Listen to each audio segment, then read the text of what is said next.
अब खबर छत्तीसगढ़ के रायपुर से, जहां धर्मांतरण के मामला सामने आया है। रायपुर मॉल में तोड़फोड़ का मामला सामने आया है और ये पूरा मामला धर्मांतरण से जुड़ा हुआ है। क्या है पूरी खबर आपको दिखाते हैं और इसका सीसीटीवी वीडियो भी सामने आया है। दरअसल छत्तीसगढ़ के रायपुर से धर्मांतरण के विरोध में बंद के आह्वान के हिंदू संगठनों ने जमकर बवाल काटा है। जानकारी के मुताबिक रायपुर के मैग्नेटो मॉल में करीब 100 से ज्यादा हिंदू संगठन कार्यकर्ता लाठी डंडे लेकर मॉल बंद करने के लिए पहुंच गए।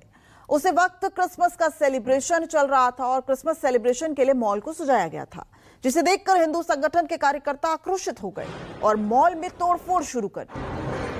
छत्तीसगढ़ के रायगढ़ से ये तस्वीर देख रहे हैं, जहां पर एक मॉल को क्रिसमस के लिए सजाया गया था, लेकिन तभी वहां पर हिंदू संगठन के कुछ लोग पहुंच जाते हैं, कार्यकर्ता पहुंच जाते हैं और मॉल के कर्मचारियों से उनका नाम पूछ कर उन्हें बाहर निकालना शुरू कर दिया। कार्यकर्ताओं ने कर्मचारियों के बैच और ID कार्ड भी चेक किए। तो दो तस्वीरें आप देख रहे हैं, जहां पर छत्तीसगढ़ के रायपुर में एक मॉल को सजाया गया था और चूंकि क्रिसमस सेलिब्रेशन चल रहा था, उसी के तहत ये तोड़फोड़ और वहां पर पिटाई की तस्वीर सामने आई है। विपिन श्रीवास्तव हमारे सहयोगी हमारे साथ जुड़ गए हैं।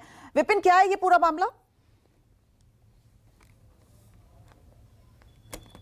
देखिए, पूरा मामला यह है कि चूंकि क्रिसमस का त्योहार है और इस त्योहार से ठीक पहले ऐसा हिंदू संगठनों का मानना है कि जो मिशनरी हैं वो धर्मांतरण कराते हैं और यही परिस्थितियां हुई कि ये जो तस्वीरें हैं जो कल की हैं, जो अब तेजी से वायरल हो रही हैं। रायपुर का मैग्नेटो मॉल है और इस मॉल में करीब 100 से ज्यादा जो हिंदू संगठन, बजरंग दल या बाकी जो संगठन उनके कार्यकर्ता पहुंचते हैं, डंडे हॉकी लेकर पहुंचते हैं और तोड़फोड़ शुरू कर देते हैं।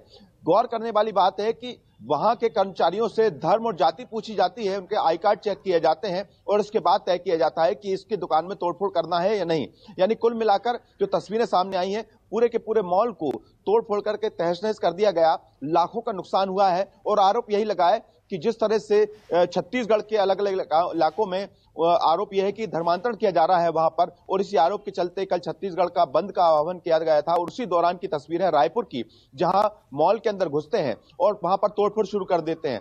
तो वहां पर तेलीबांधा थाने में इस पूरे मामले में 30 से 40 लोगों के खिलाफ केस तो दर्ज किया गया है, लेकिन अब तक किसी की भी गिरफ्तारी नहीं हो पाई है। तो ये बड़ा सवाल है कि इस तरह से कानून को हाथ में लिया जा रहा है। एक तरफ जहां देश के प्रधानमंत्री सर्वधर्म संवाद की बात करके चर्च में पहुंचते हैं, और वहीं मध्य प्रदेश और बीजेपी, जहां बीजेपी मध्य प्रदेश और छत्तीसगढ़ जहां बीजेपी की सरकार है, और वहीं पर जो हम छत्तीसगढ़ के रायपुर की तस्वीर दिखा रहे हैं, यहाँ पर हिंदू संगठन के लोग पहुंचते हैं, कानून को हाथ में लेते हैं, तोड़फोड़ करते हैं। और ये बड़ा सवाल है। आपको याद होगा कि 2 दिन पहले मध्य प्रदेश में भी इसी तरह की तस्वीर सामने आई थी, जहां पर जबलपुर में अंजू भारगव, जो कि बीजेपी की जिला उपाध्यक्ष है, वो भी इसी मुद्दे पर एक महिला से बदसलूकी करती है धर्मांतरण को लेकर, और हालांकि उनको शोकॉज नोटिस दिया है 7 दिन का, कोई कार्रवाई अभी तक नहीं हुई है। तो इस तरह की तस्वीर जब सामने आती है तो बड़ा सवाल यही उठता है कि कानून व्यवस्था भी कोई चीज होती है। अगर कोई धर्मांतरण जैसी स्थिति बनती है तो कानून है, आप इस पर शिकायत कीजिए, लेकिन किसी मॉल में जाकर तोड़फोड़ करना, ये कहीं ना कहीं कानून को हाथ में लेना होता है। और ऐसे वक्त जहां पर सेलिब्रेशन की तैयारी की जा रही थी क्रिसमस को लेकर, आज क्रिसमस का त्योहार है, तो वही बताने की कोशिश है कि हिंदू संगठनों की तरफ से जिन्होंने इस तोड़फोड़ को अंजाम दिया है, फिर उनकी तरफ से कुछ सामने आया है, आखिर ऐसा उन्होंने क्यों किया है, वो भी जानना जरूरी हो जाएगा। लौटेंगे आपके पास विपिन, बहुत बहुत शुक्रिया आपका इस पूरी जानकारी के लिए। तो रायपुर के मैग्नेटो मॉल में धर्म पूछकर तोड़फोड़ की गई है और ये जिस तरीके से हमारे सहयोगी बता रहे थे कि ये पहली बार है कि छत्तीसगढ़ के रायपुर में कुछ इस तरह की तस्वीर सामने आई। दरअसल क्रिसमस के सेलिब्रेशन को लेकर मॉल को सजाया गया था, वहां पर जश्न का माहौल था, बड़ी संख्या में लोग जो है वो पहुंचने वाले थे। और देखिए किस तरीके से हिंदू संगठन न सिर्फ वहां पहुंचते हैं बल्कि वहां पर तोड़फोड़ करते हैं और एक एक करके वहां पर मौजूद जो कर्मचारी होते हैं, वो जो लोग होते हैं, उनसे ID कार्ड पूछा जाता है, उनका नाम पूछा जाता है। तो धर्म को लेकर जो ये पूरा मामला सामने आया, ये हैरान कर देने वाला है।